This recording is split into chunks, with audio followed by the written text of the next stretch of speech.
Hello friends, 7th lecture on archetypes of literature.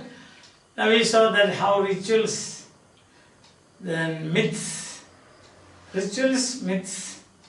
and oracles and so on, epiphany and so on. How are they connected with the solar cycle, seasonal cycles, and also organic cycles of human beings? How are they connected, we saw.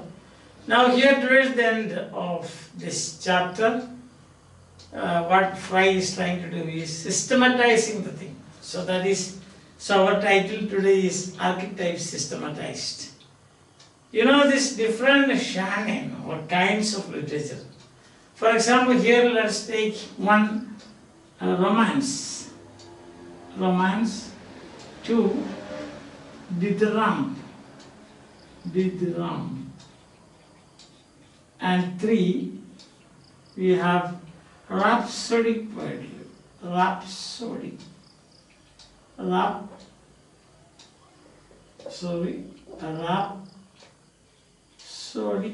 poetry.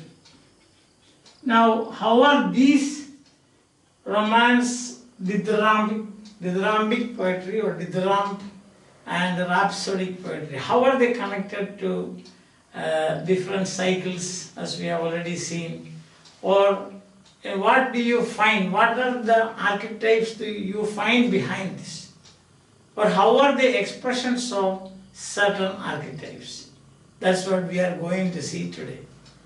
Simple, but again, when I explain it, you yourself will say, we know this thing. That's all. Not you. Okay, let's say it begins like this. You know the meaning of romance? Yes, as you like, it is a romance. Simple, isn't it? Yes, then you have got Midsummer Night's Dream is a romance. We know the meaning of romance. We know. Also, we know romantic poetry. We know, isn't it? Where there is imagination, there is love, element of love, imagination, and love. Dithyramb means wild enjoyment. Wild enjoyment. See, for example, you can see kind of bacchanal. Yes, more than that. See, in certain Psalms of David, if you know that, or the best thing is, you know, the culmination of a festival, you can see. You carry the deity of that festival to a particular place, and then the excitement, the crescendo of the excitement goes up, and the enjoyment and the expression of that happiness, not exactly happiness, it is ecstasy. So that is, at that day you sing songs, beat drums and so on. So that is dithyramb. And almost near to that you can say rhapsody. He went into a rhapsody, he said. There is a phrase like went into it. Means uncontrollable happiness. Rhapsody. Suppose you expected a third class, and the result comes, you are the first rank. So what will be the moment of enjoyment? That will not happen, don't worry. Or you see, the best thing is that you take a lottery. You see, we have here state lotteries. You also may be having that. And you don't, even if you take a lottery, you don't expect anything. But suppose you said that when the result comes, you come to know that you got about 5 crores. See, what will you will fall down almost dead out of rhapsody.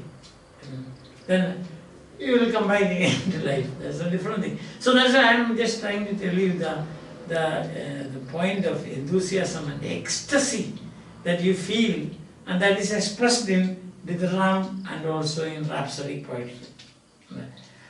Now here what do you use? Drums, you use all kinds of musical instruments, you dance and you sing, you have wild dance.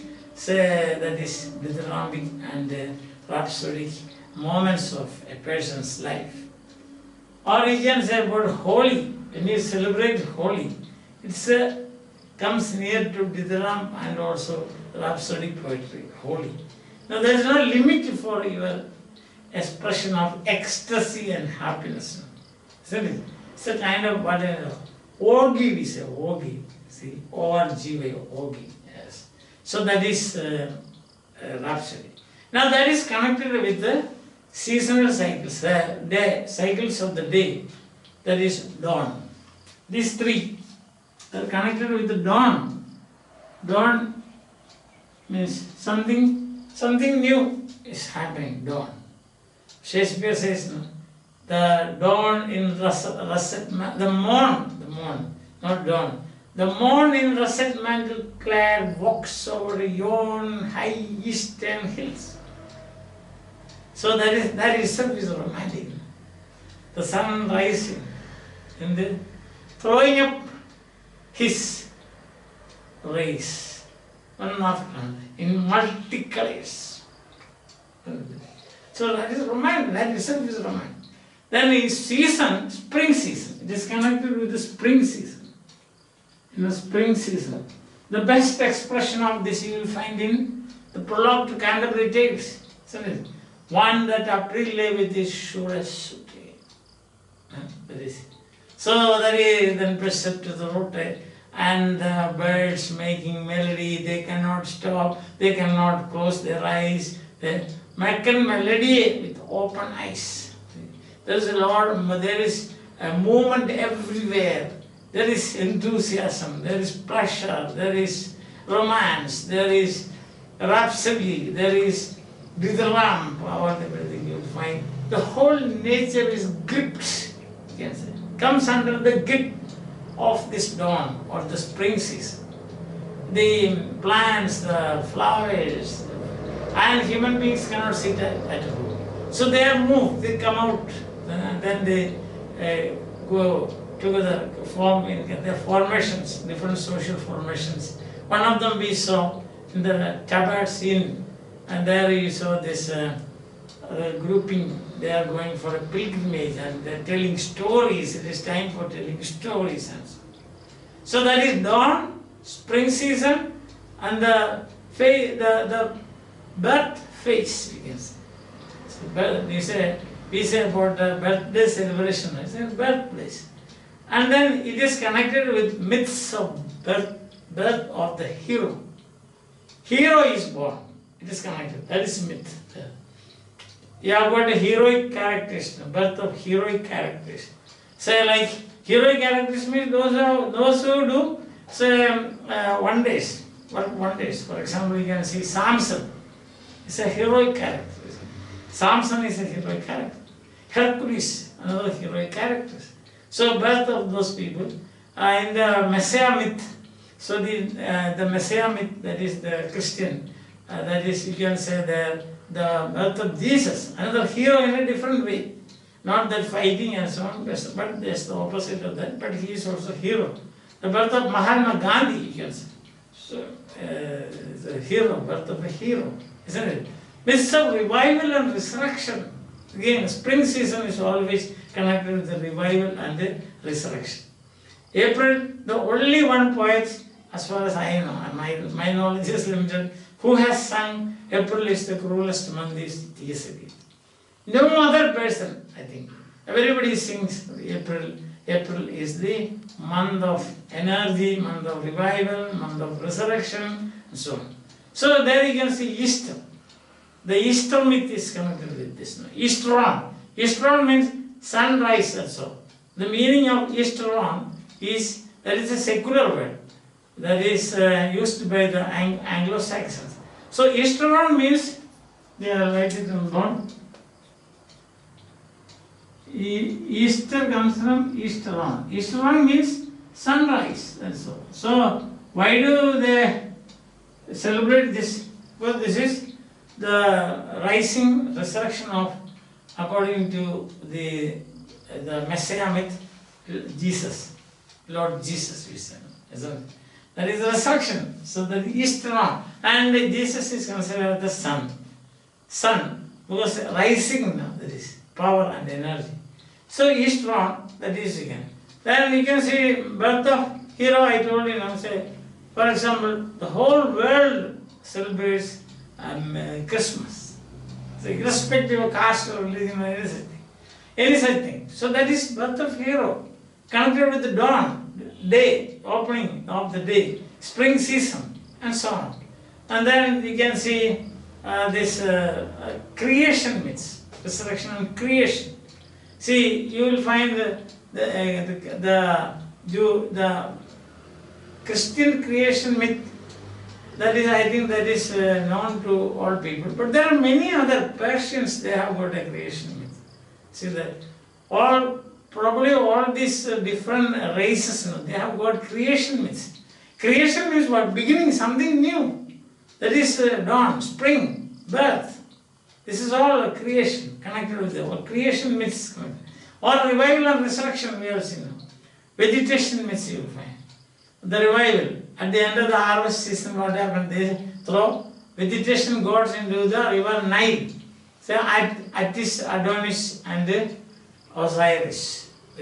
And the next dawn or spring or the season of sowing, what happens is you reclaim this, and then there is revival. There's creation again. They created anew, you can say, the land and the opposite of that you can see, that is death of the wounded king in the Greek poem Wasteland. You find both there in the beginning, April is the coolest month, etc. Then there is the spring season comes up now.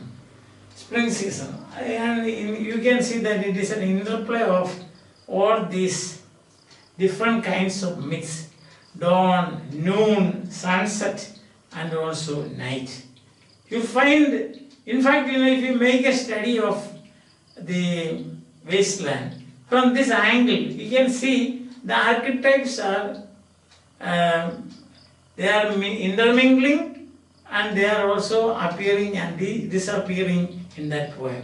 It will be very interesting if we together would make a study of the wasteland from this angle of archetypes. So there you are, the creation is there. Creation is something new, isn't it? See, you can see this the creation, and then the defeat of the powers of darkness.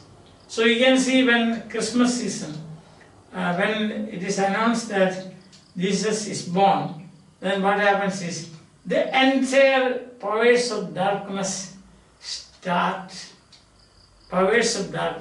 they start trembling. Satan, that is, so whether the Satan exists or not, all those things are theology, we don't want to get into that, but we are concerned about that myth. Satan is also a myth. He represents darkness and evil. That's what in the myth or mythology, Christian mythology, Satan stands for powers of darkness. Powers of darkness and evil. Because we saw in paradise, he tempted Eve, and then Eve somehow directly or indirectly caused Adam to eat the apple. And all the stories are known to everybody. I think, why should we shouldn't repeat this and then I get bored. So powers of darkness. Then winter, death of winter and the death itself. So in the birth of Jesus Christ, it is believed, or the myth runs like this: he has conquered death. Conquering of death, conquering of powers of darkness. And powers of darkness in the season, in nature, we will see winter. Winter is considered to be the power of darkness.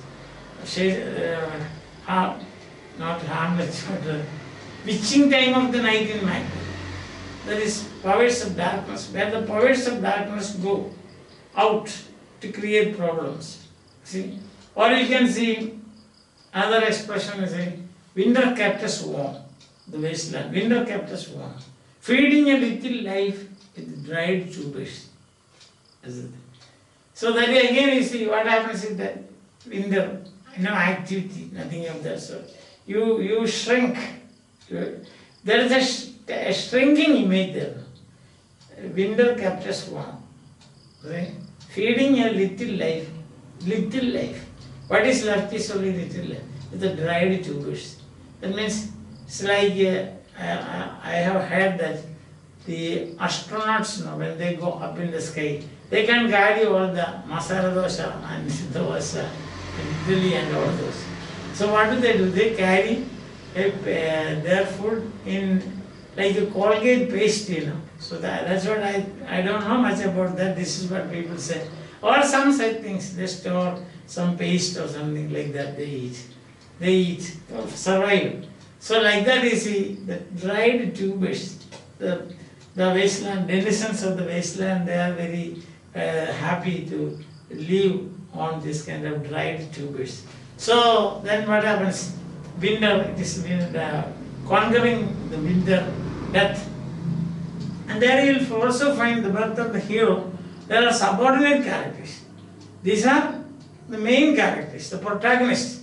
So things connected with or beliefs connected or myths connected with the protagonist we have seen. That is, there is a revival, there is a resurrection, death of sin, death of darkness, destruction of darkness, destruction of the powers of darkness, the destruction of winter, all those things winter stands for, isn't it? And then the surge is withered from the lake and no birds sing. Winter season is like that. La belle dame sans mercy. See, the surge is withered from the lake and no birds sing. Oh, what a desolate picture is before you. So then, in this story of birth, there is subordinate characters. Who are the subordinate characters? Father and mother, of course. They are in this way. As far as the hero is concerned, hero, his life, his adventure, his powers and his conquest, his quest, etc. is concerned. You have to foreground them. Then what happens is that father and mother will become subordinate characters, isn't it? Yes. So, the kinds of literature produced is romance. See, you can see romance, marriage, between romantic life in the forest of Arden. So that is dawn, forest of Arden. And they leave the palace and go to the forest of Arden. There is a new life there, isn't it? That is the Rosalind and Orlando and so on. So those kind of romantic pairs, they go out. And then there is dawn. They destroy by the fact that they left the place, they abandoned it. So as far as they are concerned, the palace and the duke, etc., they are unnecessary and of no use for them. What is the use for all these things? Understand? For them it is Maya. Their life is in the forest of Arden. That is. Or you can see at the end of the Tempest, what happens is romance. That is, you have got the Ferdinand and Miranda.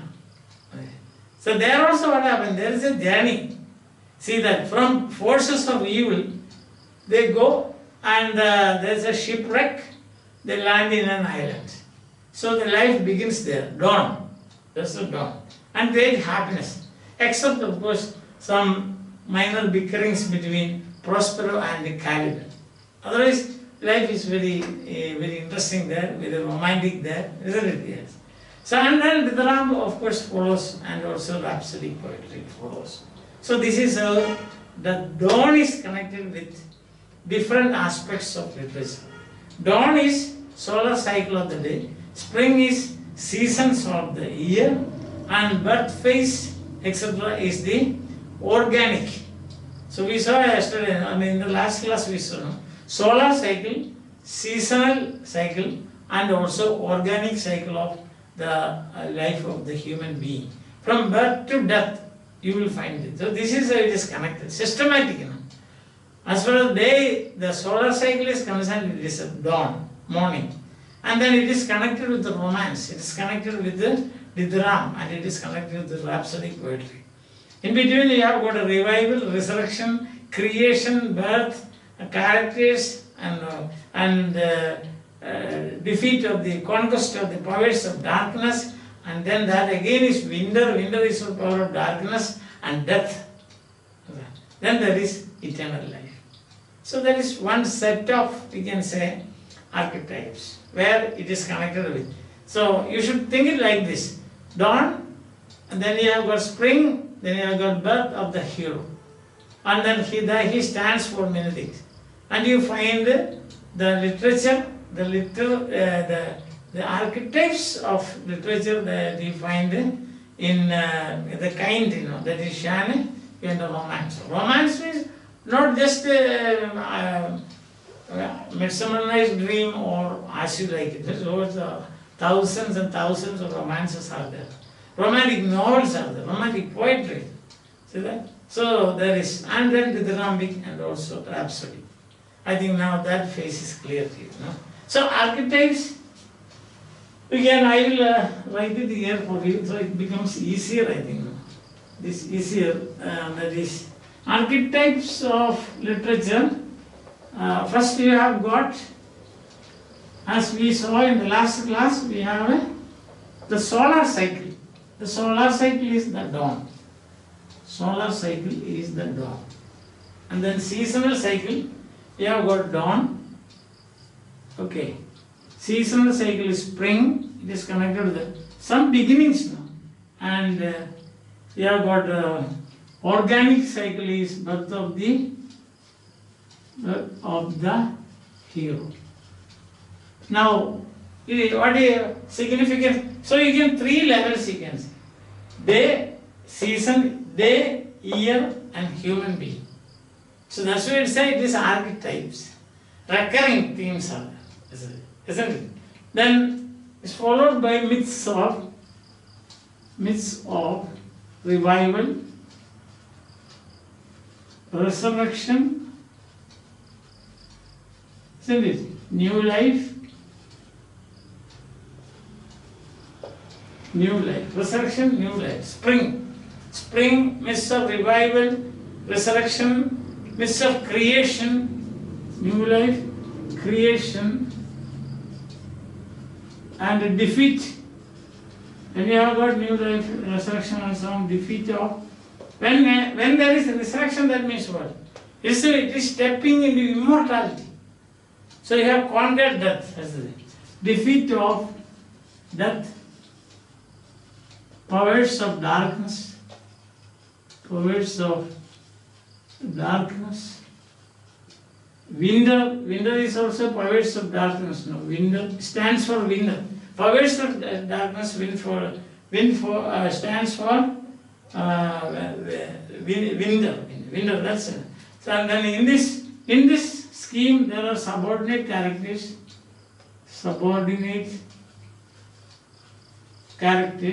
and the subordinate characters are, who are the subordinate? Father and mother, because there is birth now. Father and mother, and the type of work that you get is romance. You can experience these things in romance, in dithyramb and rhapsodic poetry. I think when you, now what I told you in the last class becomes clear. Because now it is in the capsule form, isn't it? You can see the marriage of Lorenzo and Jessica, the marriage of Bassanio and Portia. So these are dawn in their life. Understand that? Dawn in their life. And defeat of powers of darkness. Where you have got in the Merchant of Venice, the powers of darkness is symbolized by, which is not a good comparison, means a good statement, because it is clouded, the play is clouded with we can say anti-Semitic feelings. So you cannot say just like this, no, or that Shylock is a power of darkness. Because Shylock, he pleads now. There is a very passionate speech that he makes. Am I not a human being like you, my blood, your blood, and so on. So that is actually after listening to that, critics say that his position has been raised to the position of a tragic hero. So you cannot say, but timing you can, in this particular context of elopement of Jessica and also Lorenzo, we can say he stood in their way, and therefore he is the power of darkness, and etc. If you want, you can say. Of course, not without a question mark. That's it. Okay, so there you are. So romance, dithyrambic, and dithyrambic poetry, and rhapsody. Rhapsody poetry will be expressing ecstasy. See, for example, you will find when the myth, the Christian myth is like this. When Jesus, he conquered death, and then there was his resurrection, people celebrated. Immediately after resurrection, he went to the underworld or Pada, or Hades, Greek mythology in Hades. And there, all those dead souls, souls of the people who died, not dead souls, all the souls of all the people who had died before this crucifixion of Jesus Christ, they were waiting for his arrival. Because they were under the powers of they were conquered by, this is myth. They were, in theology it is a different thing, but in an interpretation of myth will be like this. They were all waiting for the arrival of Jesus Christ. So after the resurrection, he went there. And then all the souls there, they went into a rhapsody. And they sang songs. And their chains are broken. Imagine. This is myth. Yes. So, another is you can see the creation myth. How God created Adam and Eve. That's again the Christian mythology you find. Put them in the paradise. They had everything, whatever they wanted, they had. But then finally what happened, etc. The powers of darkness, and what happened, they went out. They had to go out. And then as a result of this myth. So theologians say that the fault committed by Adam and Eve, that is happy fault. Why is it happy fault? Because it was because of that the birth of Jesus we are celebrating Christmas. And also the joy of salvation we are enjoying. So that is rhapsody, ecstasy. So this is how the archetypes of literature are used, or archetypes are used in literature. Archetypes are used. Archetypes means recurring pattern. This you will find it not only in the Christian myth, but many other myths you will find. This say for example at the end of Mahabharata, there also there is a resurrection and revival. See, they get back their kingdom. The Pandavas, they get back their kingdom. So that is revival, and create a new life. Creation means a new life. So there it is. And they had a very happy life and so on. I think that is clear. So this is this systematized. You can see there are others. There you can see at the end of the wasteland, there is a creation, a new life, a resurrection, a revival. Shanti, Shanti, Shanti. That's revival. Defeating the powers of darkness. All those things we saw in the last 4 sections till the end of this 5th section. You see, thunder, lightning, rock. It's not life here, only shadow. Clutching, what are the roots that clutch, what branches grow under this stony rubbish, son of man, you cannot say, for you know only a heap of broken images. So from the broken images, what happens is, there is at the end, the spring season comes, spring, isn't it? And the fisher king is cured. So this is there you find the questing night. So this is how the archetypes or the recurring themes, whatever we are trying to do is that, what is Frye trying to do is that he is connecting the recurring themes in literature to recurring patterns in nature, day, year and birth of a human being. Very beautifully argued, isn't it? The argument is very good. So these things are connected with life of nature, life in nature, life of a human being, life of a day and life of the, we can say, the universe as such. Because in the universe you have got different seasons, no? Like that, it is connected. I think that my argument, not my argument, my explanation is can be understood. So what I told you is only this much, please understand. That archetypes means recurring patterns in literature. And these recurring patterns in literature can be connected with the dawn, spring and birth.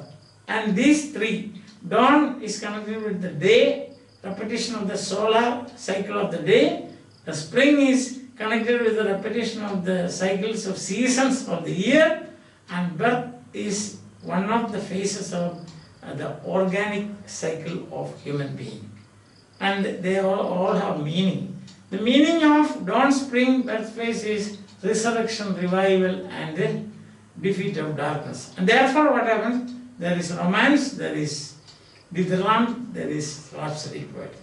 Hope that you have followed me. Bye. Have a nice time. We will have 3 more such repetitions. I mean not 3 more, as you can see, dawn, you have seen dawn. So naturally then you should have a noon. And then spring, it should be followed by summer season. And if you have got noon, then next will be the sunset. Isn't it? Sunset means, autumn. So autumn season, maturing, death phase. Isn't it? And then fourth will be night, that is darkness, winter season, connected of the winter season. So this is how this human being, the cycle of the day, cycle of human beings, life cycle of human beings, and life cycle of the seasons of the year connected with archetypes. Archetypes again means recurring patterns, and as a result of this, what kind of literature is produced based on this. That is what we are seeing now. In this we saw the kind of literature produced romance, dithyramb and rhapsodic poetry. Hope it is clear to you. Bye. Have a nice time. Enjoy your life.